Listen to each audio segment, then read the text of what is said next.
Essa pequena aula tem dois objetivos principais. Em primeiro, explicar por que, mesmo no paciente em anestesia geral, que passará por uma cirurgia na anestesia moderna, é considerado fundamental o fornecimento de uma ou mais formas de analgesia, como a anestesia local.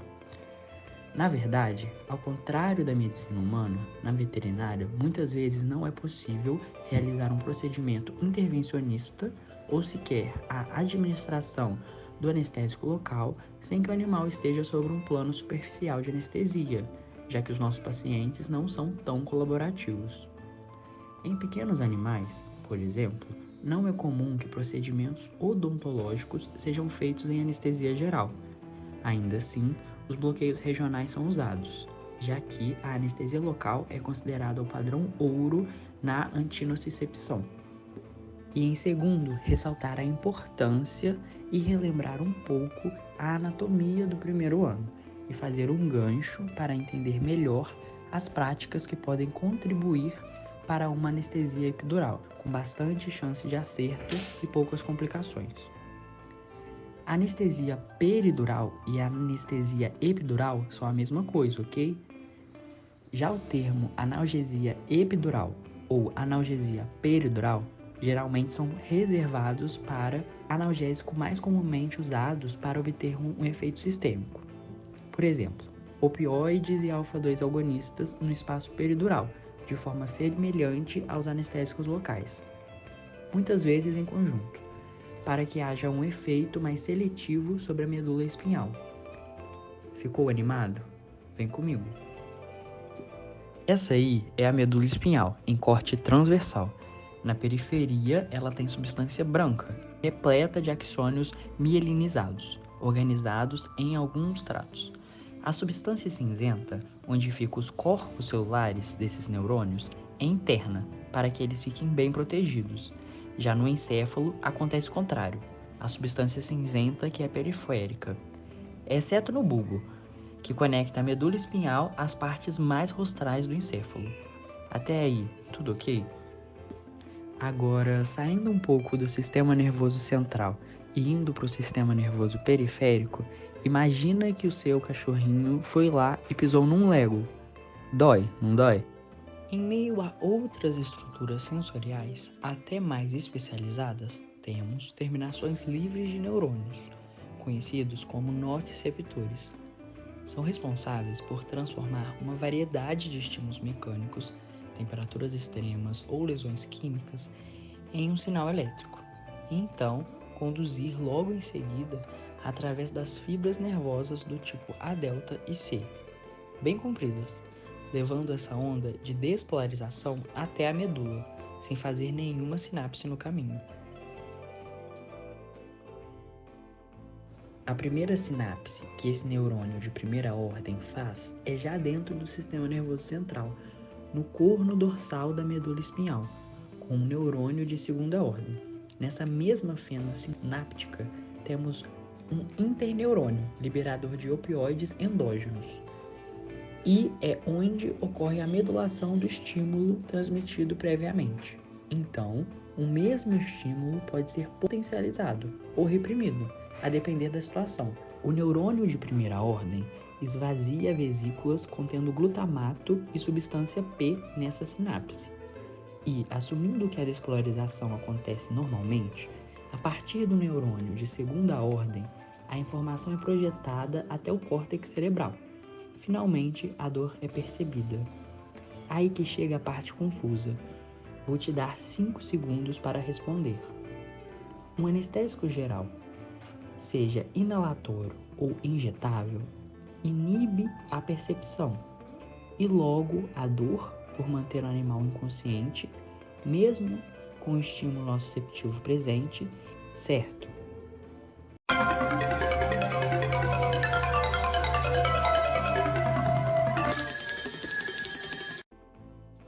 Exatamente, a resposta é sim. De certa forma, isso está certo, já que a percepção é a última etapa da fisiologia da dor. Mas há alguns grandes problemas em pararmos a discussão por aqui. Primeiro, o mais óbvio, mas menos esclarecedor. Nas situações em que a inconsciência não é desejada, não seria nada prático usar um anestésico geral como escolha analgésica, né? Em segundo, são necessárias concentrações plasmáticas bem maiores de qualquer anestésico geral que seja, para que um paciente não acorde em consequência de uma lesão cirúrgica, do que para simplesmente levá-lo à inconsciência. Para que esse plano profundo de anestesia seja atingido, obviamente haverá maior gasto anestésico e, principalmente, maior depressão cardiorrespiratória, uma vez que esse efeito adverso é dose dependente. Ao associar analgésicos propriamente ditos à quantidade de anestésicos requeridos, aproxima-se daquele caso em que não houve estímulo noceptivo algum, possibilitando até que o procedimento seja feito num plano mais superficial de anestesia. Além disso, a depender do fármaco e da espécie, muitos analgésicos, como opioides e a própria lidocaína, um anestésico local, em que pode ser administrado pela via intravenosa para proporcionar algumas funções adjuvantes na anestesia, ocorre um efeito redutor do requerimento de anestésico geral intrínseco e não relacionado ao efeito antinociceptivo, mas análogo à atuação na fase da percepção da dor, que o anestésico geral proporciona, mesmo porque alguns desses fármacos são agentes pré-anestésicos, como efeitos sedativos em animais acordados. Finalmente, vamos supor que mesmo às custas de uma profundidade anestésica maior, você conseguiu finalizar o procedimento com êxito, isto é, sem um despertar repetindo ou depressão cardiorrespiratória excessiva, que pode ser, de certa forma, compensado pelo aumento do tônus simpático desencadeado pela nocicepção. Isso contribui para que o animal venha a desenvolver uma dor crônica, caso o tratamento antinociceptivo só comece no pós-operatório e não no momento em que a lesão ocorre ou anteriormente. Vamos voltar um pouquinho para não deixar a terminologia de lado, de maneira didática. Essa cascata fisiológica da dor pode ser separada em 4 fases. A transdução, na qual uma coletânea de estímulos de natureza múltipla são transformadas em transmissão elétrica. A própria transmissão, na qual inicialmente o estímulo é levado ao sistema nervoso central. A modulação, em que o estímulo pode seguir para ser projetado ao encéfalo, ou até mesmo ser totalmente interrompido. E claro, por último, a chegada ao córtex cerebral para sua percepção. Assim, também é possível associar cada fármaco à fase ou às fases na qual ele atua.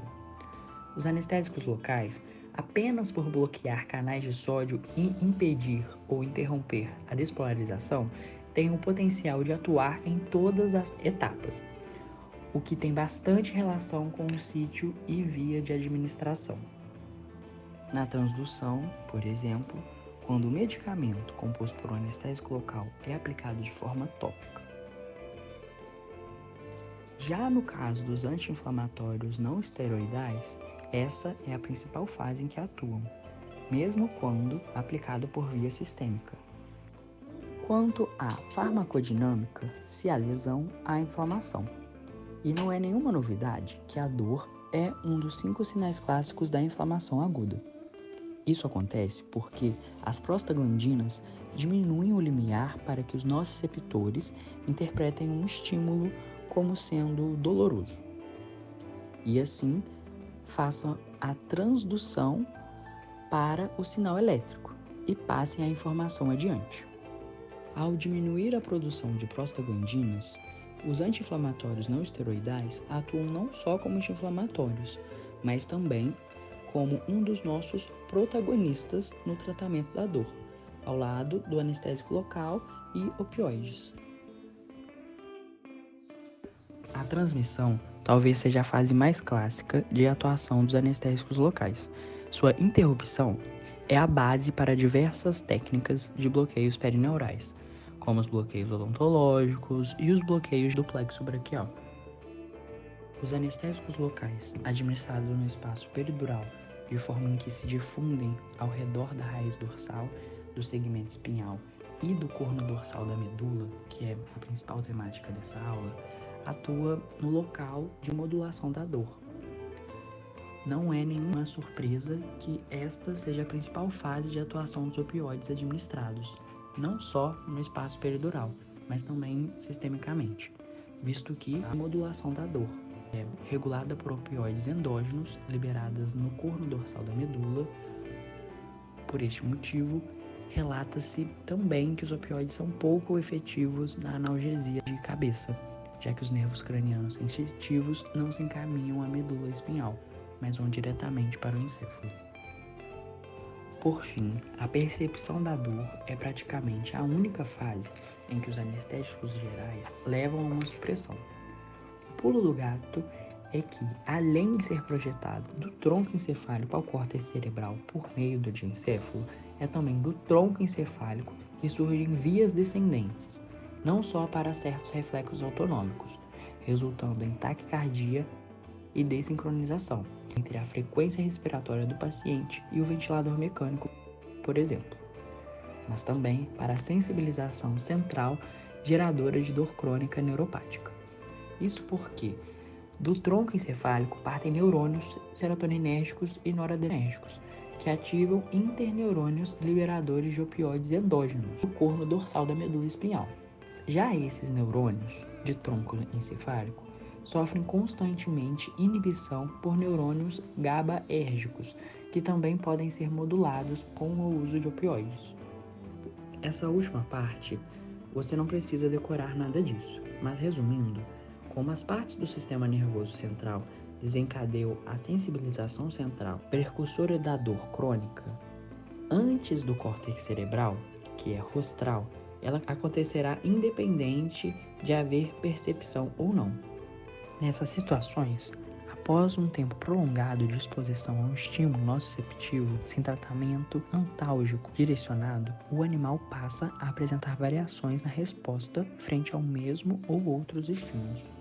A hiperalgia é a intensificação da resposta frente a um estímulo doloroso, não só no sentido do animal responder com maior escândalo, mas de estímulos considerados menos dolorosos em situações fisiológicas, passarem a doer mais.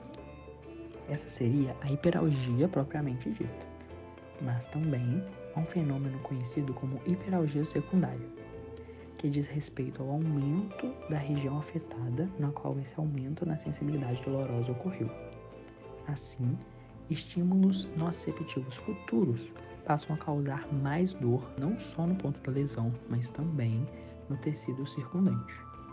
Por fim, a alodinia caracteriza-se pela interpretação de estímulos de tato, pressão e etc., que antes eram de responsabilidade de outras estruturas sensoriais, que não as terminações nervosas livres, agora são dolorosas. Note que não estamos tratando só daquele aumento de sensibilidade que ocorre na área inflamada, como quando passa um fusca azul e alguém te dá um murro no braço. O que acontece pela atuação local das prostaglandinas e outros mediadores inflamatórios é que estamos falando de quadros que cursam com semanas a meses de evolução, alterações neuroplásticas e incuráveis. Ufa, até aí tudo ok. Mas agora, vamos falar dos tecidos que circundam a medula espinhal.